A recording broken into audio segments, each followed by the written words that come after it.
किसी भी competitive exam का रिजल्ट आता है और हाई स्कूल और इंटर यानी 10th और 12th की जो बोर्ड परीक्षा का जब परिणाम आता है तो मैं उसमें अक्सर ये देखता हूँ कि लड़कियां टॉप की हैं, यानी सर्वाधिक अंक लड़कियां, टॉप 10 में लड़कियों की पूरी फोटो अखबारों में छपी होती है। तो मेरे मन में हमेशा ये सवाल रहता है कि क्या शिक्षा व्यवस्था में लड़कियां लड़कों से आगे होती जा रही हैं? अगर उनसे आगे हो रहे हैं, इसका कारण क्या है? तो इसका अवलोकन करते करते हमने ये प्राप्त किया कि जो लड़कियां होती है बचपन से ही उनका जो डेडिकेशन होता है पढ़ाई के प्रति वह बहुत ही बेहतर होता है लड़कों की अपेक्षा। आज अभी कल हमने एक होमवर्क दिया था अपनी क्लास में।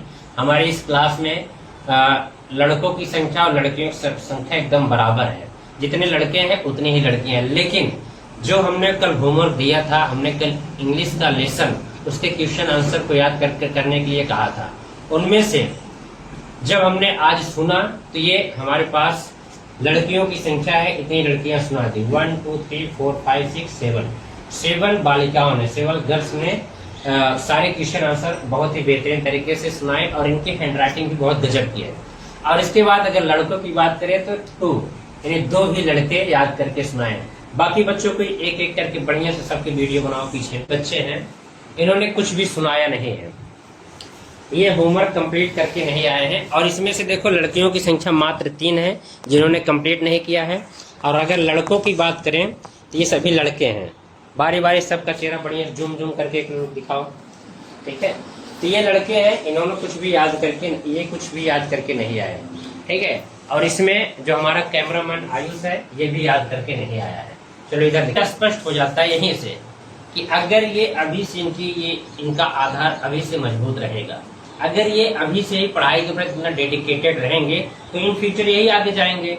जब ये लोग पढ़ नहीं रहे अभी से तो क्या हाई स्कूल की परीक्षा में टॉप करेंगे, क्या इंटर की परीक्षा में टॉप करेंगे? सिविल सर्विसेज में भी लड़कियों का परचम रहता है, IIT में भी वही टॉप कर रहे हैं, नीट में भी वही टॉप कर रहे हैं। ऐसा क्यों होता है?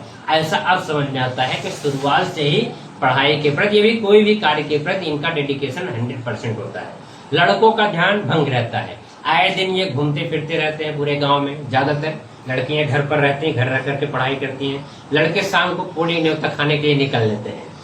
3 किलोमीटर दूर है, निमंत्रण आया है तो घर से बिना पूछे निकल देंगे, 3-3 किलोमीटर तक पूड़ी खाने जाते हैं। बताइए अगर 3 किलोमीटर खाने जाएंगे पूड़ी तो उसके बाद क्या हो जाएगा? समय लॉस होगा। 2 घंटे 1 घंटे वहां जाएंगे। 1 घंटे अगर लड़कियां पढ़ेंगी, महीने में 10 दिन अगर एक्स्ट्रा पढ़ ली 10 घंटे तो भी तो ज्यादा हो जाता है।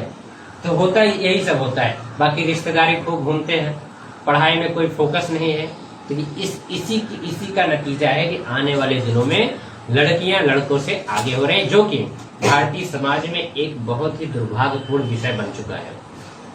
तो समानता होनी चाहिए लड़कों और लड़कियों। और एक चीज और मैं बता दूं कि लड़कियों की उतनी सुविधा नहीं मिलती है, न तो कोचिंग की बढ़िया सुविधा, न स्कूल जाने की सुविधा। भी जब पोस्ट ग्रेजुएशन करते हैं या फिर ग्रेजुएशन में जाते हैं, स्कूल दूर रहता है, लड़कियों की पढ़ाई ब्रेक करवा दी जाती है या फिर प्राइवेट संस्था से पढ़ाया जाता है। लड़कों को इलाहाबाद भेजा जाता है।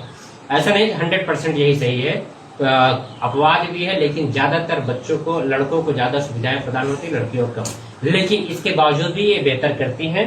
तो ढेर सारी शुभकामनाएं लड़कियों को, ऐसे ही पढ़ते रहो और आगे बढ़ते रहो। और इन लोगों का मैं वीडियो ऐसे ही बनाऊंगा जब ये होमवर्क कंप्लीट करके मैं इनके पेरेंट्स को मैं भेजूंगा।